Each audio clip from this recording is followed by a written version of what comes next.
안녕하세요. 저 도사 이승태 TV의 이승태 변호사입니다. 오늘은 저희가 그 수용에 대해서 간단히 좀 먼저 얘기를 좀 해보려고 그래요. 그 수용이라는 거 어떤 그 언제 아시죠? 법률상 수용?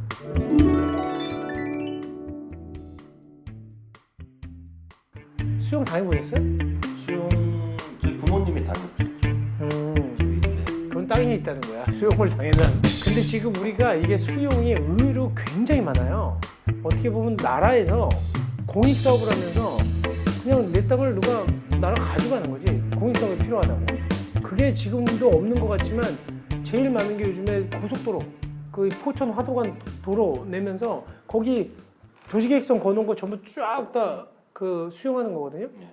수용하게 되면 사실은 정당한 보상을 해야 한다라고 법에 돼 있어요. 하지만 저희 사무실 많이 찾아오시는 분들이 화를 내시고 막 분통 터져 하는 게 뭐냐면 도로가 밭 위로 지나가기 때문에 밭을 수용하는 거 일부 그거는 인정하겠다 이거야. 좋아, 나라를 위해서 내가 뭐 이 정도는 희생해 주지. 제일 문제가 되는 게 뭐냐면 집이야. 25년 됐는데 집이 굉장히 튼튼해. 옛날 나무로 잘 져가지고. 근데 거기로 도로가 난데 그러면 수용하겠대. 나가래.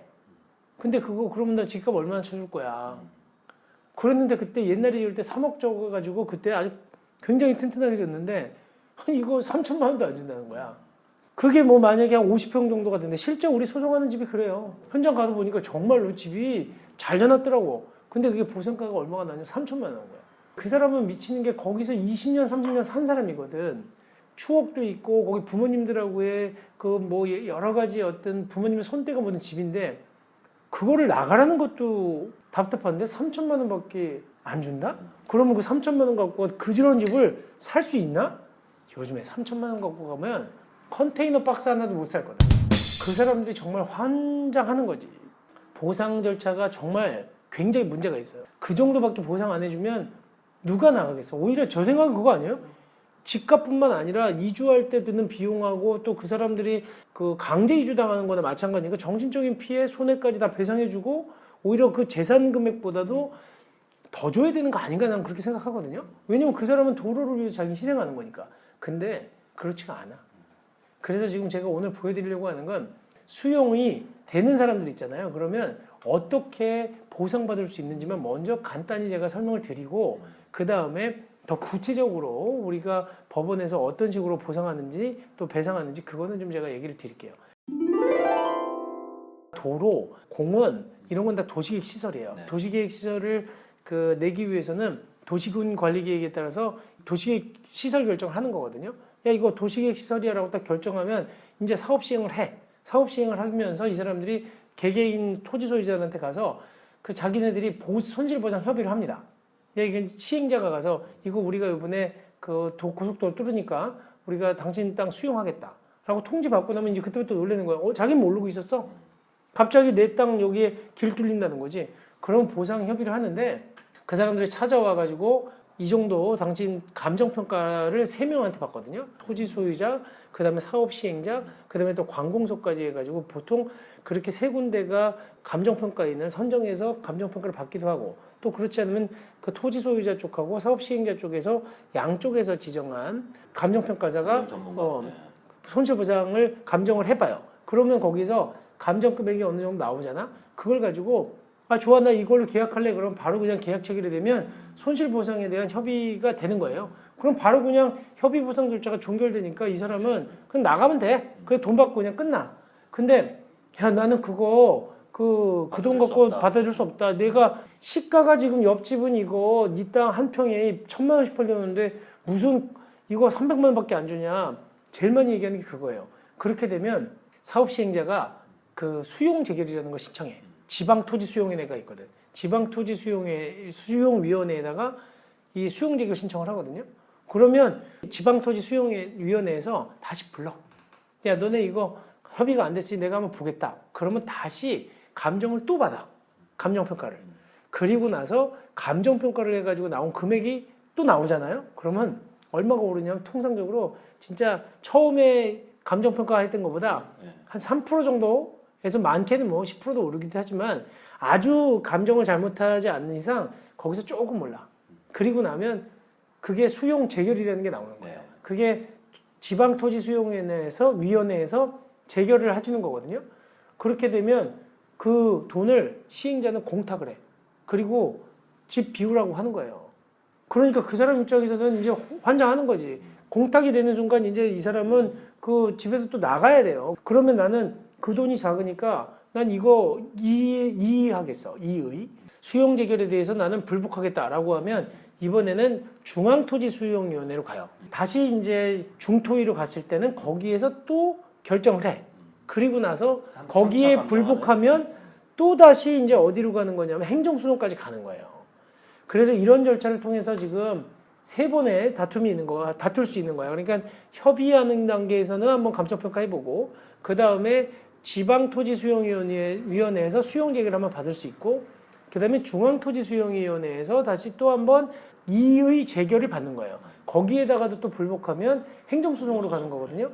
근데 이거 하다 보면 소송만 엄청 해야 돼요. 그리고 또 하나는 지쳐. 비용도 그리고 또 본인들이 잘 못하니까 또 변호사를 선임할 수밖에 없잖아요.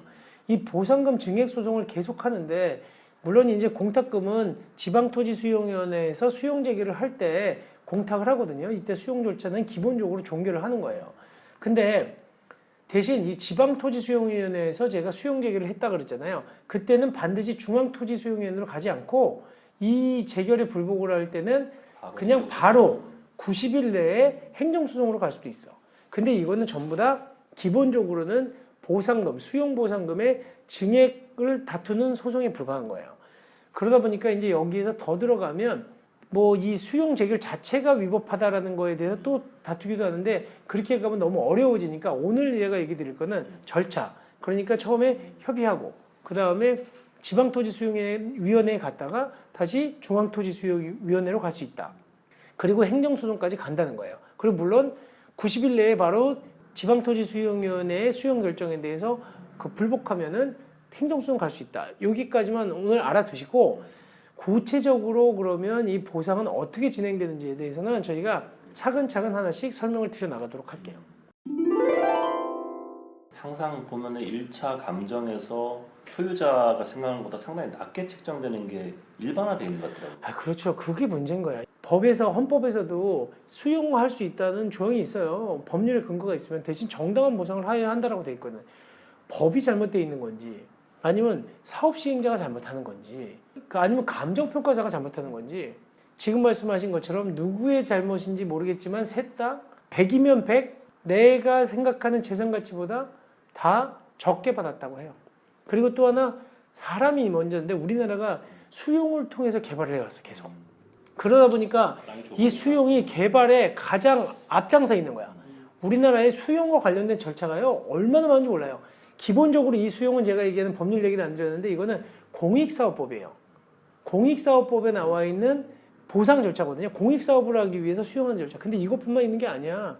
주택법에 따라서 그 사업계획 승인을 받으려고 하잖아요. 토지를 95% 이상 확보하면 나머지 사람한테 매도 청구할 수 있어. 5% 토지 소유자한테. 그 다음에 또 하나 도시정비법으로 가잖아요. 그럼 재건축에서도 또 매도 청구하는 규정이 또 있어. 그러니까 이건 무슨 얘기냐면 그 법뿐만 아니라 도시재개발법이든 여러 가지 우리나라 다 개발법에는 다른 사람의 재산을 강제로 뺏어오는 그런 법률이 다 있어. 근데 그거 뺏기는 사람 입장에서는 정말 기분 굉장히 나쁜 거고 화나는 거예요. 몇십 년이 30년에 살던 터전을 강제로 떠나야 되는 거예요. 그러니까. 공공개발 때문에. 사실은 그런 소수자거든요. 어떻게 보면 매도 청구를 당하는 사람들, 그다음에 수용당하는 사람들이 과연 희생을 해야 되는 게 맞느냐. 근데 이게 옛날에 우리가 어릴 때 두꺼 봐 헌집 줄게 새집 다오 이런 얘기 있잖아. 옛날에는 헌집만 주고 두꺼비는 집에 다 하면 되는 거였어. 근데 우리가 두꺼비냐고. 근데 새집이 좋은 게 아니거든.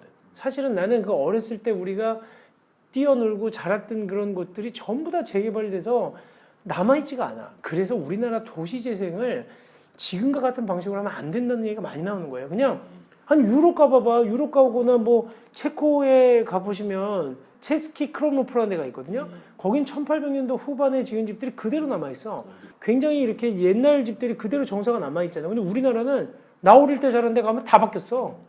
다 도로 뚫고 다 바꿔. 시골마저도 다 그래버린다고. 그러니까 이거는 너무 개발을 위주로 해서 자꾸 사람들의 터전을 빼앗아 가는 것, 이것도 제가 얘기하는 거는 도시를 더 앞세우는 거예요. 계획된 도시를 사람보다 사람의 희생을 강요하면서 도시를 만드는 거 아니냐. 나는 개발에 대해서 많이 반대합니다. 자, 다음에는 우리가 정말 심도 있게 한번 볼게요. 그리고 다음번에는 보상 절차도 알아보고 우리가 과연 어떻게 얼마나 많이 이런 수용 때문에 또 그다음에 매도 청구 때문에 피해 보시는 분들이 있는지 그 얘기도 한번 제가 좀 깊게 얘기를 드려보겠습니다. 네, 감사합니다.